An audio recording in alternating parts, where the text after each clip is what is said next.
Hey guys, Mike the Cop checking in about the school shooting in Maryland yesterday. As you know, the incident a few weeks ago in Florida, I was willing to call out the officer or officers that demonstrated either incompetence or cowardice, a mix of both. Either way, when those kids, when we all essentially needed them, they failed to take action. I wanted to call that out for what it was. Just like we should recognize what happened yesterday in Maryland for what it is. So that's a beautiful thing about the truth.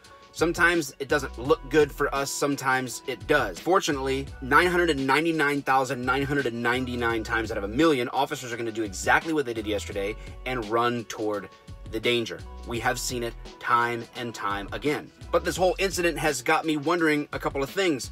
Why isn't this getting the same press, the same level of coverage that the incident in Parkland had? I don't work for the mainstream media. I don't have insider information.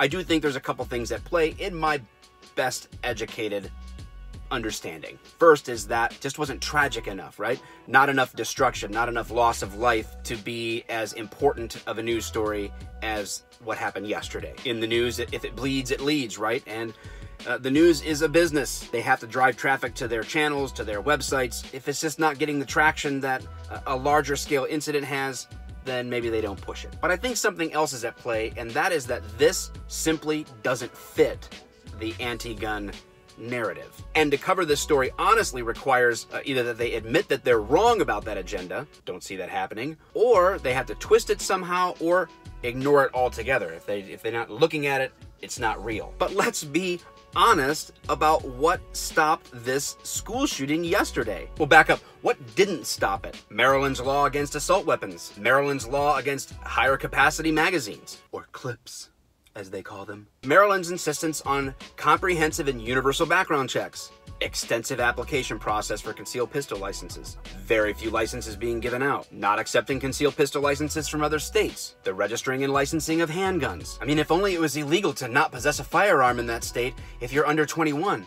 What if we made attempted murder illegal? Oh, I know. We'll just make gun-free zones, and the people bent on destruction will then obviously not go there. None of those things stopped that tragedy from being worse than it was yesterday. What did? An officer doing what an officer normally does, running toward the danger, equipped and ready to end the threat. God only knows how many lives were saved because of the actions of that school resource officer. Now, I'm not saying that we don't need a further conversation about preventative measures in these situations or what kind of processes and practices we need in place for when they do happen. What I am saying is that if people are willing to look at one bad incident, they should be willing to admit all of the good ones. Those are my quick thoughts on that one. We'll see you in the comments. Good day.